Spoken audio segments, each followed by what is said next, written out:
এই সেই শাহবাগের চত্বর, যেই চত্বরে সেই নাস্তিকতাবাদী শক্তি, সেই ফ্যাসিবাদী শক্তি বাংলাদেশ থেকে ইসলামকে নির্মূল করার ষড়যন্ত্রের অংশ হিসেবে বাংলাদেশ জামাত ইসলামীর শীর্ষ নেতৃবৃন্দের ফাঁসির দাবিতে এখান থেকে আওয়াজ তুলেছিল এবং তাদের আওয়াজে সাড়া দিয়ে এই ফ্যাসিবাদী শক্তি মিথ্যা মামলা সাজিয়ে মিথ্যা সাক্ষী বানিয়ে আদালতের ঘাড়ে বন্দুক রেখে আমাদের জামাত ইসলামীর শীর্ষ নেতৃবৃন্দকে ফাঁসি দিয়ে বাংলাদেশ থেকে বিদায় করেছিল। ইতিহাসের সেই নির্মম পরিহাস, যেই শাহবাগ চত্বর থেকেই তারা এই স্লোগান তুলেছিল, সেই শাহবাগ চত্বর থেকে সেই নাস্তিকবাদী শক্তি, সেই স্বৈর শক্তি এখান থেকে বিদায়ের ঘণ্টা বেজেছে। সুতরাং আমরা বলতে চাই, যারা বাংলাদেশ থেকে বিতাড়িত হয়েছেন, দীর্ঘ 15 বছর ধরে বাংলাদেশের মানুষের উপরে জুলুম চালিয়েছেন, বাংলাদেশের ছাত্র জনতার উপরে গুলি চালিয়েছেন, শহীদ করেছেন, বাংলাদেশের 1,40,000 বর্গ কিলোমিটারের 1 ইঞ্চি জমিনে তাদের কোনো জায়গা হবে না।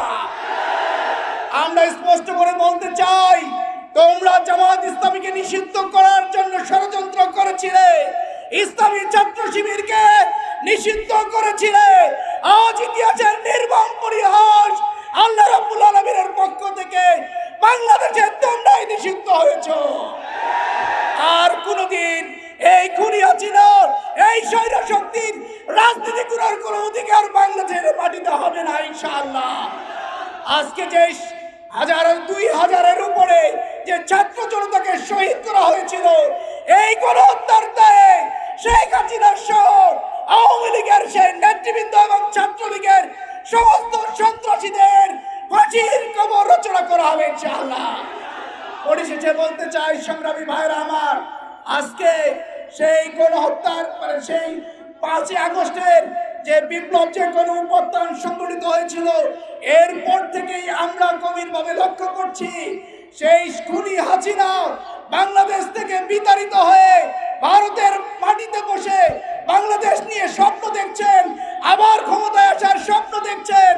আমরা স্পষ্ট করে বলতে চাই যে প্রতি বিপ্লবের আপনি স্বপ্ন দেখছেন, যে প্রতি বিপ্লব ঘটানোর জন্য আপনি চেষ্টা করছেন, বাংলাদেশের ছাত্র জনতা তোমাদের এই প্রতি বিপ্লবকে ঠেকিয়ে দিয়ে মহা বিপ্লবের মধ্য দিয়ে বাংলাদেশ থেকে চিরতরে তোমাদের কবর রচনা করবে। তাই ছাত্র জনতাকে কাঁধে কাঁধ মিলিয়ে সতর্ক অবস্থান গ্রহণ করার অনুরোধ করছি। আমরা চাই নিরাপদ একটি বাংলাদেশ, যেই বাংলাদেশে সন্ত্রাস থাকবে না, চাঁদাবাজি থাকবে না, দখলবাজ থাকবে না, শিক্ষাঙ্গনে কোনো অস্ত্রের ঝঞ্ঝনানি চলবে না, গেস্ট রুমের নামে কোনো টর্চার হল চলবে না, গণরুমের নামে কোনো টর্চার রুম থাকবে না কোনো শিক্ষা প্রতিষ্ঠানে। শিক্ষার সুষ্ঠু পরিবেশ নিশ্চিত থাকবে ইনশাআল্লাহ। সেই দাবিতে আমরা কাঁধে কাঁধ মিলিয়ে রাজপথে ভূমিকা রাখবো ইনশাআল্লাহ। আগামীর বাংলাদেশ ইসলামের বাংলাদেশ, আগামীর বাংলাদেশ ছাত্র জনতার বাংলাদেশ। যেই কারণে আমাদের বীর মুক্তরা শহীদ হয়েছেন, 2,000 ছাত্র জনতা শহীদ হয়েছেন, তাদের সেই স্বপ্নকে বাংলাদেশের মাটিতে অক্ষুণ্ণ রাখার জন্য আমরা কাঁধে কাঁধ মিলিয়ে ভূমিকা রাখবো ইনশাআল্লাহ। সবাইকে ধন্যবাদ জানিয়ে আমার কথা শেষ করছি। আসসালামু আলাইকুম।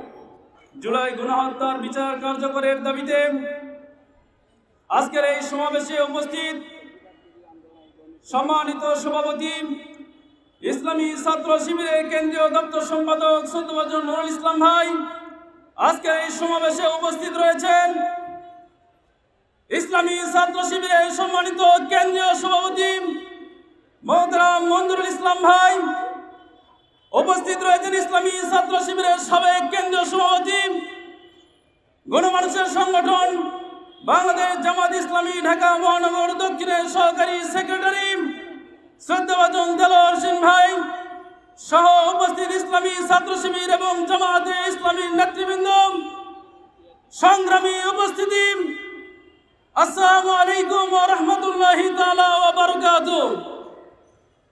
আজকের এই সমাবেশ থেকে স্পষ্টভাবে জানিয়ে দিতে চাই,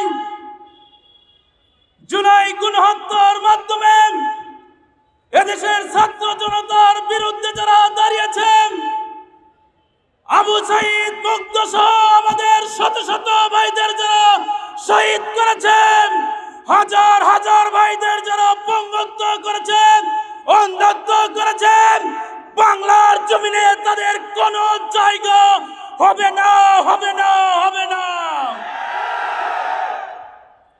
বাংলাদেশের মানুষের হৃদয়ের স্পন্দন ছিলেন আল্লামা দেলোয়ার হোসেন সাঈদী। তাকে যারা মিথ্যা মামলা দিয়ে মানবতা বিরোধী অপরাধের নাটক সাজিয়ে ফাঁসি কার্যকর করার জন্য এই শাহবাগে আন্দোলন করেছিল, এই শাহবাগে সেই খুনি হাসিনার ফাঁসির দাবিতে আজকের এই সমাবেশ হচ্ছে। প্রিয় ভাইরা আমার, আজকে শুধু একটি কথা স্মরণ করে দিতে চাই, দেশভরের নাম আমাদের প্রিয় মুফাসসির বলেছিলেন, বাংলাদেশের তৌহিদি জনতাদের নিয়ে সিনেমিনি খেলবেন না, ইসলাম নিয়ে সিনেমিনি খেলবেন না। 12 কোটি তৌহিদি জনতা গাছে গুড়ায় নারা দিবে, বাবুবাড়ি দিল্লি গিয়া পড়বা। আমরা এই বিপ্লবে দেখেছি 3.5 ঘন্টা হেলিকপ্টার পৃথিবীর বিশ্বের প্রত্যেকটি দেশে ঘুরেছে, কোথাও জায়গা হয়নি, দিল্লি গিয়ে পড়তে হয়েছে। সুতরাং দিল্লি থেকে বাংলাদেশে আসার দুঃস্বপ্ন দেখার কোনো সুযোগ নেই।